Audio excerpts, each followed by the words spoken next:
News 18 Bangla স্বাগত। আমি সব্যসাচী আপনাদের সঙ্গে। আর শুরুতে যে খবরে আবারও হইচই এবং কেন্দ্রে অবশ্যই বাবুল সুপ্রিয়। এবার বাবুলের ফেসবুক পোস্ট এডিট ঘিরে, যে পোস্ট ঘিরে দিনভর হইচই, সেই পোস্ট এডিট করলেন বাবুল। এইবারে প্রশ্ন, বাবুল যে লিখেছেন চললাম, কোথায় চললেন বাবুল? অরূপ রয়েছেন আমাদের সঙ্গে এই মুহূর্তে প্রতিনিধি। অরূপ, প্রশ্ন তো উঠবেই, কারণ যে জায়গায় এডিট করা হয়েছে তাতে জল্পনা বাড়াটাই স্বাভাবিক। হ্যাঁ, নিশ্চয়ই খুব স্বাভাবিক, কারণ তিনি ওই যে উল্লেখ করেছেন যে সিপিএম তৃণমূল কংগ্রেসে যাচ্ছি না, তো সেই জায়গাটাই কিন্তু তিনি এডিট করেছেন। অর্থাৎ ভবিষ্যতে এটা থেকে একটা জিনিস পরিষ্কার, এক্ষুনি না হলেও ভবিষ্যতে কিন্তু সক্রিয় রাজনীতিতে ফেরার বা বিষয়টা কিন্তু ইঙ্গিতটা কিন্তু দিয়েই রাখলেন। এবং সেক্ষেত্রে বিজেপি যে এখনই অন্তত এই মুহূর্তে বিজেপির দিকে ফেরার যে তার কোনো সদর্থক ইঙ্গিত নেই, এটাও যেমন স্পষ্ট, তেমনি অন্যদিকে বাকি যে রাজনৈতিক দল, বিশেষ করে তৃণমূল, তার কথা সেখানে ফেরার ব্যাপারে কিন্তু একটা ইঙ্গিত কিন্তু রয়েছে। না, তাহলে অরূপ, বাবুল রাজনীতি থেকে বিদায় নিলেন, রাজনীতি ছাড়ছেন, এইটা তো তাহলে সরাসরি বলা যাচ্ছে না। এই যে এডিটটা কিন্তু অত্যন্ত ইঙ্গিতবাহী, যেটা তুমি বললে যে বিজেপি ছাড়ছেন, এটা খুব পরিষ্কার। এবং আমরা যতটুকু ফেসবুক বা সোশ্যাল মিডিয়াতে যতটুকু দেখেছি, তার বাইরেও আমরা যে সমস্ত বিভিন্ন সূত্র থেকে যা পাচ্ছি, তার ঘনিষ্ঠ মহল থেকে যেগুলো পাচ্ছি, সেখানে কিন্তু তিনি খুব স্পষ্ট করে বলেছেন যে এই টাইম টু গো, এরকম কয়েকজনকে তিনি বলেছেন। এবং বিজেপির আমার কাছে প্রয়োজন ফুরিয়েছে, এই ধরনের বিভিন্ন মন্তব্য করে তিনি বিভিন্ন জনকে SMS করেছেন, রিপ্লাই দিয়েছেন। তার থেকে খুব স্পষ্ট যে বাবুল কিন্তু বিজেপির কাছে ফেরার জায়গাতে নেই, অন্তত এই মুহূর্তে। পাশাপাশি এটাও একটা খুব ইঙ্গিতপূর্ণ ব্যাপার যে তিনি কিন্তু রাজনীতি থেকে চলে যাচ্ছেন বা রাজনীতি ছেড়ে দিচ্ছেন, সক্রিয় রাজনীতির সঙ্গে সম্পর্ক মুছে ফেলে তিনি আবার শিল্পী বা তার অন্য জীবনে ফিরে যাচ্ছেন, এমনটাও কিন্তু জোর দিয়ে বলা যাচ্ছে না। কারণ এই যে এডিট করেছেন, সেখানে কিন্তু তিনি নির্দিষ্টভাবে অন্য কয়েকটি রাজনৈতিক দলের যে না ফেরার কথা, সেটাকে কিন্তু মুছে দিয়েছেন। অর্থাৎ সেখানে কিন্তু একটা সম্ভাবনা কিন্তু জিইয়ে রেখেছেন। আগামী সময় সেটা বলবে, রাজনৈতিক পরিস্থিতি সেটা বলবে যে বাবুল সুপ্রিয় অন্য কোনো দলে যাবেন কিনা। তবে এই মুহূর্তে এখনো পর্যন্ত দাঁড়িয়ে এটা বলা যায় যে তিনি অন্য কোনো রাজনৈতিক দলে যাওয়ার সম্ভাবনা কিন্তু তিনি জিইয়ে রাখলেন। পাশাপাশি বিজেপিতে ফেরার বা বিজেপির সঙ্গে সম্পর্ক রাখার বিষয়টা কিন্তু প্রায় মুছেই দিলেন। অনেক ধন্যবাদ অরূপ। আর বাবুল সুপ্রিয়কে নিয়ে কিন্তু দুই সুর বিজেপির অন্দরে। গুরুত্ব দিতে নারাজ দিলীপ ঘোষ, বিজেপির ক্ষতি মনে করছেন শ্রমিক ভট্টাচার্য। কে কোথায় যাচ্ছেন, কি করছেন, আমি কি করবো, এটা ব্যক্তিগত ব্যাপার। যদি বাবুলের মানুষ চলে যায়, তাহলে নিঃসন্দেহে সেটা শুধু বিজেপির ক্ষতি নয়, সেটা রাজনীতিরই ক্ষতি।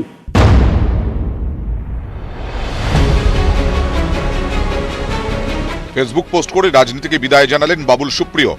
আসানসোলের বিজেপি সাংসদ। হাই প্রোফাইল এই গায়ক সাংসদকে নিয়েই দুই সুর বিজেপির অন্দরে। একদিকে রাজ্য সভাপতি দিলীপ ঘোষ, যিনি গুরুত্ব দিতে নারাজ বাবুলের আলবিদাকে। আমি কারো ফেসবুক টুইটার দেখি না, কে কোথায় যাচ্ছেন, কি করছেন, আমি কি করবো, এটা ব্যক্তিগত ব্যাপার। কে রাজনীতি করবে না করবে, কখন ছাড়বে, এটা আমার কিছু বলার নেই। প্রত্যেকের নিজস্ব অধিকার আছে, সেই হিসাবে তারা করছে। অন্যদিকে শ্রমিক ভট্টাচার্য, যার মতে বাবুলের চলে যাওয়া বিজেপির ক্ষতি।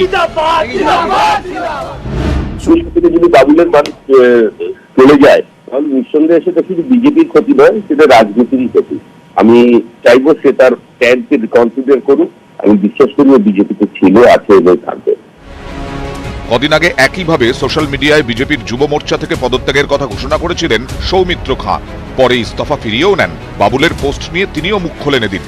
अरे होता है कभी बीच बीच में मैं भी होता है, दौलत भी होता है। বাবুলের আলবিদায় নানা সুর রাজ্যের শাসক দলের। আমার আবেদন ওর কাছে রাজনীতি না ছাড়ুক, তার কারণও 2024 পর্যন্ত সাংসদ নির্বাচিত হয়েছে। ও যদি ছেড়ে দেয় তাহলে ওইখানকার লোকেদের প্রতি অবিচার করা হবে। এটাকে বলে দৃষ্টি আকর্ষণী প্রস্তাব। লোকসভা চলছে, স্পিকার বসে আছেন, স্পিকারের ঘরে গিয়ে ইস্তফা দেবেন। ফেসবুকে নাটক করছেন কেন? উনি গান করতেন, এখন নাটক করছেন। বাবুলকে নিয়ে এখন শোরগোল রাজ্য রাজনীতিতে। নিউজ 18 বাংলা। গায়ক থেকে কেন্দ্রীয় মন্ত্রী বাবুল সুপ্রিয় মানেই চেনা ছকের বাইরে অন্যরকম রাজনীতি। मुझे पार्लियामेंट में बाबुल चाहिए। মোদির আবদার রেখেছিলেন আসানসোলের ভোটাররা। এলাম, দেখলাম আর জয় করলাম। 2014 রাজনীতিতে বাবুল সুপ্রিয়র উত্থান সত্যি ভিনি ভিডি ভিসি। প্রথম ভোটে জিতেই কেন্দ্রীয় মন্ত্রী। বলিউডের নেপথ্য গায়ক থেকে রাজনৈতিক নেতা, ছকে থেকেও ছকের বাইরে। ঝালমুড়ির মতো কখনো টক, কখনো ঝাল। নজরুল মঞ্চে প্রধানমন্ত্রী মুখ্যমন্ত্রীকে নিয়ে সরকারি অনুষ্ঠান, আর তারপরেই ভোটের প্রচার হোক বা দিল্লির রাস্তা, বাবুল সুপ্রিয় মানেই মোটর বাইক। শোনা যায় একবার নাকি প্রধানমন্ত্রীর বাসভবনেও মোটর সাইকেল নিয়ে চলে গিয়েছিলেন। গত 7 বছরে বিতর্ক পিছু ছাড়েনি বাবুল সুপ্রিয়র। মঞ্চে বাবুল সুপ্রিয় মানেই গান। সরকারি অনুষ্ঠানে মন্ত্রীর গানে আপত্তি ছিল গেরুয়া শিবিরের একাংশের। নানা সময় মন্তব্য টুইট করেও বিতর্কে জড়িয়েছেন। মর্যাদাহানিকর মন্তব্যের অভিযোগ তোলেন তৃণমূলের মহুয়া মৈত্র। বিভিন্ন সময় বাবুল সুপ্রিয়র মন্তব্যে অস্বস্তিতে পড়েছে বিজেপি। রাজ্য বিজেপি নেতাদের সঙ্গেও বাবুলের দূরত্ব বেড়েছে। 2019-এ যাদবপুর বিশ্ববিদ্যালয়ের ক্যাম্পাসে গিয়ে নতুন বিতর্কে জড়ান বাবুল। কেন্দ্রীয় মন্ত্রীকে ঘেরাও করে বাম ছাত্র সংগঠনগুলি। বাবুল উদ্ধারে ছুটে যান রাজ্যপাল। 2021-এর ভোটে আরো স্পষ্ট হয় বাবুল বনাম রাজ্য বিজেপি দ্বন্দ্ব। জিতেন্দ্র তিওয়ারিকে বিজেপিতে নেওয়ায় আপত্তি। প্রকাশ্যেই অসন্তোষ জানান বাবুল সুপ্রিয়। বিধানসভা ভোটে টালিগঞ্জে হার বাবুলের, আসানসোলেও বিজেপির খারাপ ফল। শেষ মন্ত্রিসভার রদবদলে মন্ত্রিত্ব হারান বাবুল। তারপরে সোশ্যাল মিডিয়ায় একের পর এক বিতর্কিত ইঙ্গিতপূর্ণ পোস্ট। কখনো আবার তৃণমূল কংগ্রেস মুকুল রায়কে টুইটারে ফলো, আর তারপর শনিবারের বারবেলায় আলবিদা। এরপর কোন সুরে গাইবেন বাবুল? নিউজ 18 বাংলা। ধর্ষণ বিতর্কে নাম কেন্দ্রীয় মন্ত্রীর। নিউজ 18 বাংলার খবরের জের তোলপাড় আলিপুরদুয়ারের আদিবাসী মহল্লা। ঘরে বাইরে চাপের মুখে জন বার্লা।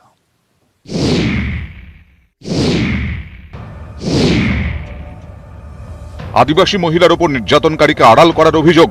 তোলপাড় উত্তরের আদিবাসী বলয়। শুধু জন বার্লাই নয়, তাঁর 3 সহযোগী সুধীর চৌধুরী, সন্তোষ প্রসাদ ও অদীপ ভুজেলের বিরুদ্ধেও অভিযুক্তকে আড়াল করার অভিযোগ উঠেছে। আর এতেই তোলপাড় আদিবাসী মহল্লা। একসময় বার্লারই সহযোগী আদিবাসী বিকাশ পরিষদের বলিষ্ঠ নেতা পিটার মিঞ্জ সমালোচনায় সরব হয়েছেন। ये हमारे आदिवासी का नेता है, साथ में संसद है। हमको बचाने के लिए जॉन बार्ला कुछ कदम उठाएंगे, यही समझकर उस आदिवासी महिला ने जॉन बार्ला के पास गई, लेकिन इसका ठीक उल्टा हुआ। বসে নেই তৃণমূল কংগ্রেসের আদিবাসী নেতারাও। 50 লাখ টাকার বিনিময়ে সেই আদিবাসী মহিলার নির্যাতনটাকে ধামাচাপা দেওয়া হয়েছে। কিন্তু আমি স্যালুট করি সেই নির্যাতিতা মহিলাকে, যিনি এই প্রতিবাদ করার জন্য যখন ন্যায় বিচার পায়নি তখন উনি সোজা প্রশাসনের দ্বারস্থ হলেন। এদিন দফায় দফায় আলিপুরদুয়ার জেলা বিজেপি কার্যকারিণী বৈঠক হয়। সূত্রের খবর সেই বৈঠকেও জন বিতর্কে কানাঘুষো হয়েছে। সাংসদ আসলে আমরা ব্যক্তিগতভাবে, দলীয়গতভাবে ওনার সঙ্গে কথা বলবো আমরা এই বিষয়ে। আগেও বিতর্কে নাম জড়িয়েছে বার্লার। এবার নয়া বিতর্ক, সরগরম উত্তরের আদিবাসী মহল্লা। আলিপুরদুয়ার থেকে রাজকুমার কর্মকার, নিউজ 18 বাংলা। বঙ্গ রাজনীতিতে কয়েকদিন ধরে জল্পনা চলছিল মুখপত্র জাগো বাংলায় তৃণমূল নেত্রীকে নিয়ে কি লিখবেন প্রয়াত সিপিএম নেতা অনিল কন্যা। জল্পনার অবসান। সম্পাদকীয়র শেষ কিস্তিতে অজন্তা লিখলেন, সিঙ্গুর আন্দোলন জনপ্রিয় করেছে মমতা বন্দ্যোপাধ্যায়কে, ক্ষমতা এনেছে তৃণমূলকে।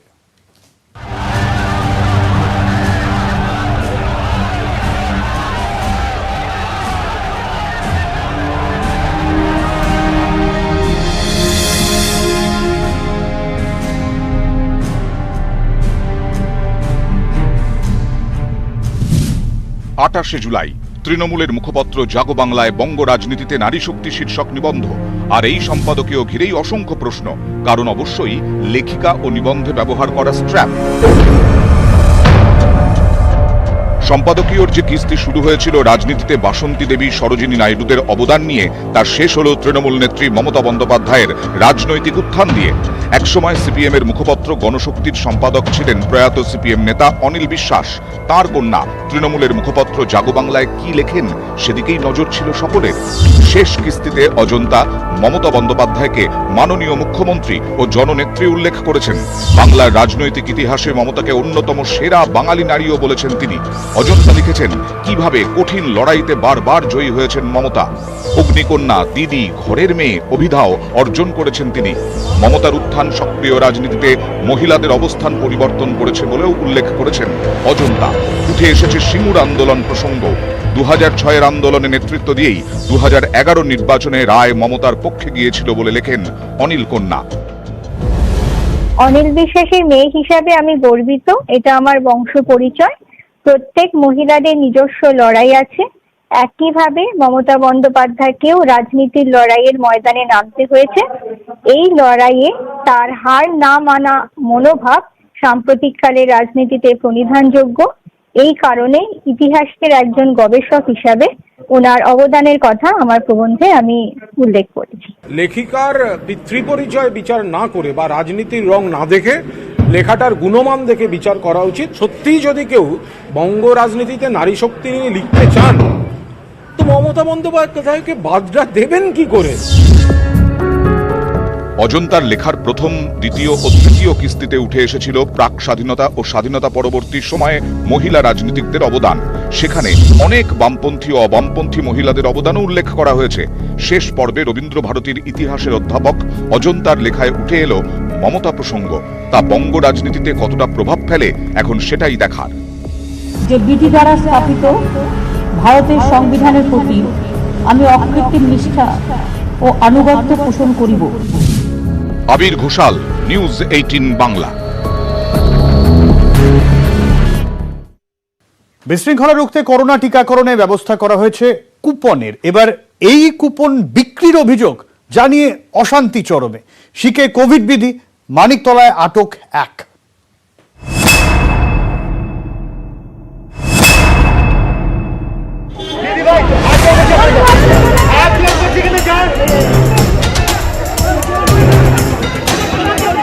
ছবি দেখে কে বলবে করোনার কোনো অস্তিত্ব রয়েছে?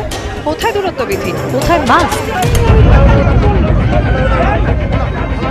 খাস মানিকতলা ইএসআই হাসপাতালের সামনে নিয়ম ভাঙার ছবি। ভ্যাকসিন নেওয়ার জন্য কুপনের ব্যবস্থা করেছে হাসপাতাল কর্তৃপক্ষ। অভিযোগ সেই কুপনই বিক্রি করছেন এলাকার বেশ কয়েকজন। ফলে রাত থেকে লাইন দিয়েও মিলছে না ভ্যাকসিন। 10টা ছেলে 100 টিকিট নিয়ে কি করবে? নিচেই বিক্রি করবে, নাহলে কি করবে? তারপরে তো ঝামেলাটা হলো। এই ব্যবস্থাটা যদি পুলিশ সকাল থেকে নিত তাহলে আমাদের এত কষ্ট হতো না।